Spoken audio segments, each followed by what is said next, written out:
In this episode, we look at how to stay motivated when you're working from home.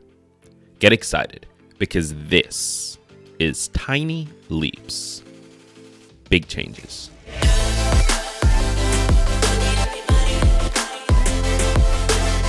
Welcome to another episode of Tiny Leaps, Big Changes, where I share simple strategies you can use to get more out of your life.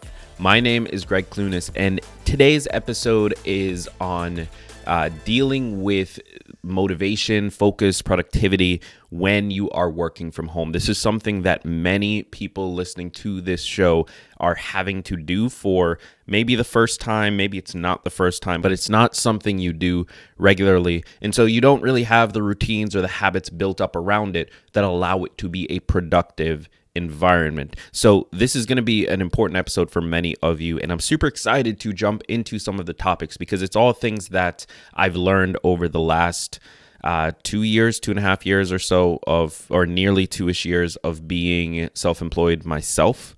And it's something that took a lot of effort to figure out. So we're going to be sharing 3 very concrete pieces of advice in this episode, and I'm super pumped to jump into it. Now, before we do, let's look at today's sponsor. We all know how important our mental health is when trying to make big changes in our lives. Simply put, without taking care of our mental and emotional health, we won't be able to take the tiny leaps we need in order to move forward. That's why today's episode is sponsored by BetterHelp. BetterHelp is the world's largest counseling service. It's 100% online and has helped 759,000 people just like you. With BetterHelp, you can get the support you need easily. Simply make an account, answer a few questions to be matched with the perfect counselor, and you're good to go. You can speak with your counselor in whatever way you want via text, chat, phone, or video sessions. And you can get the help you need exactly when you need it by messaging your counselor anytime, anywhere, or scheduling a live session at a time that's convenient for you. Every counselor is licensed, professional, and thoroughly vetted, so you can breathe easy knowing that you'll get the help you need. So take control of your mental health in 2020 by going to www.betterhelp.com/tinyleaps. That's www.betterhelp.com/tinyleaps. When you sign up today, you'll get 10% off your first month. So head over to betterhelp.com/tinyleaps and get started right now. Okay, so the first piece of advice I have, if you are working from home, it is new to you, it's not something that you are regularly used to. First big thing I recommend is going to sound counterintuitive, but it is true, and I'll explain why in a second, is to take breaks regularly, like more often than you do when you're at your job. Now, why do I say that?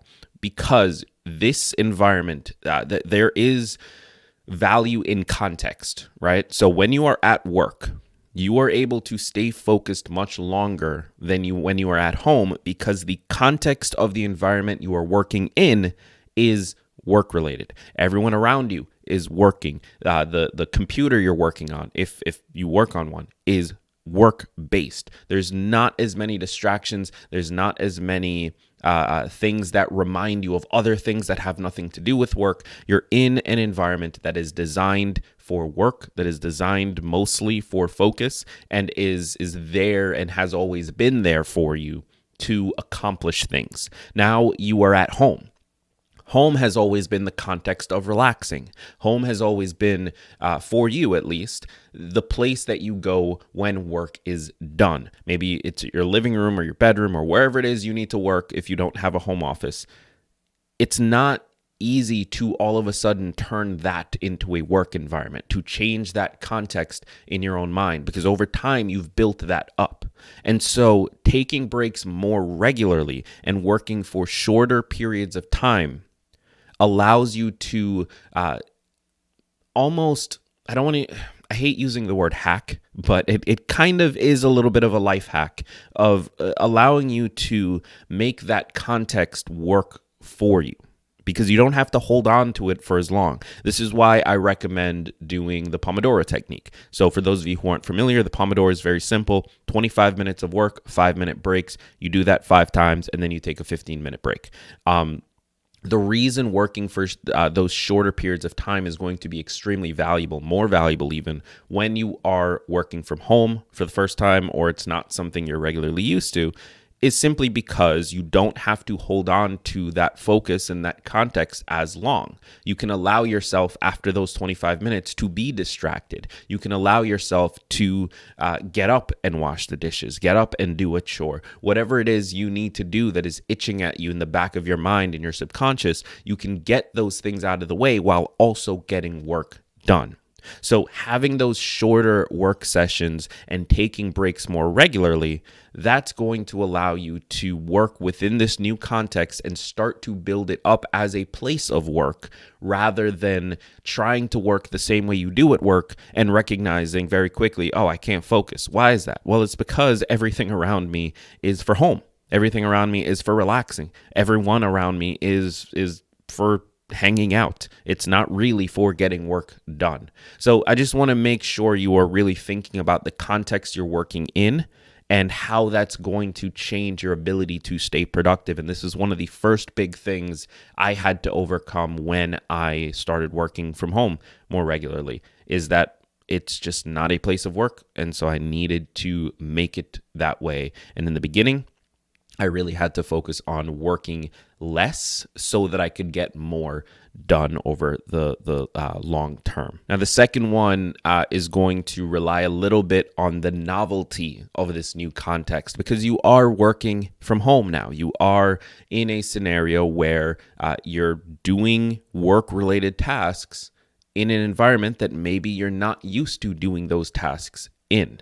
So sometimes it can be helpful when you're finding yourself slipping in terms of focus, slipping in terms of productivity, slipping in terms of motivation. It can be helpful to do things that you couldn't do in your office. Now, this is where in the beginning of working from home, a lot of people like working in their PJs. Why is that? Because it's novel. It's new, it's interesting. It's not something you can do in a work environment, but here you are working in your pajama pants. That is a really exciting and interesting thing. Now, that novelty eventually wears off. Eventually, you realize that it's actually much harder to focus that way, and it's actually much harder to stay in a work mode that way. But in the very beginning, when you are just starting out, that novelty can actually create excitement. That novelty can make working from home feel like a fun thing at the beginning. Again, that is going to fade. That's not something you need to be thinking as part of your strategy for the long term. But in the very beginning, as you are getting used to this, as you are starting out, you can use those novelties to create a little bit of extra excitement, a little bit of extra focus, and a little bit of extra momentum to actually get started on those tasks that you are maybe putting off because you're worried about the chores and whatever other thing you need to focus on. And then one last thing I want to share here is something that really took me a while to wrap my head around, but is so incredibly important. It's you should not buy into or fall for hustle culture or the always on mentality. Now, this is one of the biggest casualties of our current internet age. We live in a world where we're always connected. And so some jobs, many jobs, in fact, expect us to be always connected. Now, that is hard enough when you go to work and then you get home and you're getting Slack messages or Google Hangout messages from your managers and your bosses and your teammates, and you can still turn those things off. When you work from home, it gets worse. Why? Because there is no end of the day. Like, yes, in theory, 5 p.m. still, you're clocking out. But if you don't actually clock out, if you're not paid hourly, if you're paid salary and you're working an office job, there is no representation of, okay, I'm done. I'm walking through that threshold. It's no longer work time. I'm now home. That's it. I'm done. I'm good. Now there is going to be, and your managers, your bosses, they're not bad people. It's just naturally going to happen. There's an expectation of always being on. There's an expectation when you work home of there being no distinction, no delineation between the work that you do and the life that you live, where work-life balance becomes just work with very little life. So you have to be careful of that. And the way that you do that is to create boundaries. The way that you do that is to be crystal clear on what you will do and when you will do it.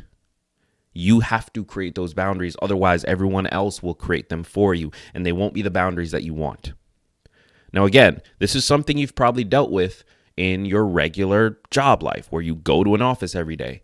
I am trying to warn you that it will get harder now. It will be more extreme now. It is something that you're going to have to tackle again and again and again and make the actual conscious choice of every single day. Because now that you are at home, now that you are working from this environment that previously was not designated for work, not only will you feel like, oh, I didn't get that much done today, so maybe I should just work a little bit later. Maybe I should just do some mindless work while the TV's on. I'm still relaxing, right? No. That is not the way to do it. The way to do it is to set your boundaries. Set your boundaries and decide when you are done working.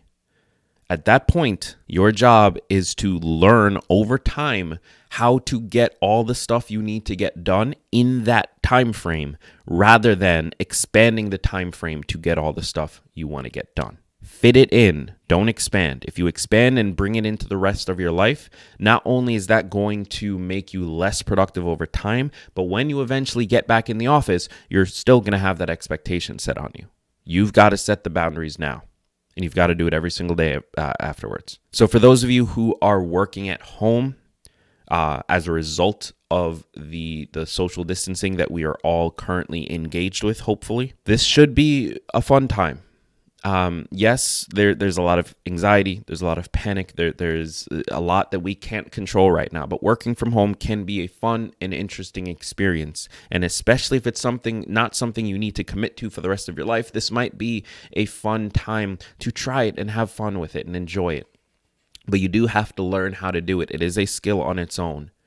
And hopefully the advice here can help. So again, just to recap very quickly, number one, you have to learn how to shift the context. The way you do that is to do it a little bit less work and allow yourself to take those breaks more regularly than you would at your regular job. Number two, in the beginning of this experience, utilize the novelty of working at home and all the things that allows you to do to give you that excitement and momentum to get started and going and build up. And then number three, set those boundaries. Don't buy into hustle culture. Don't buy into always on mentality. You are in charge of the delineation between your work and your life. Make sure that those two things don't blend just because now you are working in the place that you live your life. So thank you so much for tuning in. If you know someone who is struggling with this, who could use a little bit of advice as far as working from home, send them the link. Head over to YouTube at youtube.com/Gregg Clunis. Grab that video link, send it to them, or send them the Spotify, Apple Podcasts, CastBox, wherever you listen to your podcast. Send them that link. Whichever works for you, send them the link. Let them know this is here as a resource. Thank you so much for tuning in. I've been Gregg Clunis, and remember that all big changes come from the tiny leaps you take every day.